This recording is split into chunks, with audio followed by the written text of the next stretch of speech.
Where are we right now? McDonald's. Time is it?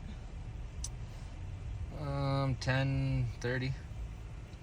Why are we at McDonald's at 10:30? Because the hospital food sucks. So your wife is in labor, but you prioritize going to McDonald's It's not at my 10? first rodeo. This takes time. What happens if I can't get an epidural because this takes too long?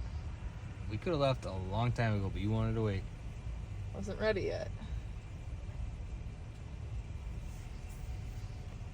Now we're getting a McChicken.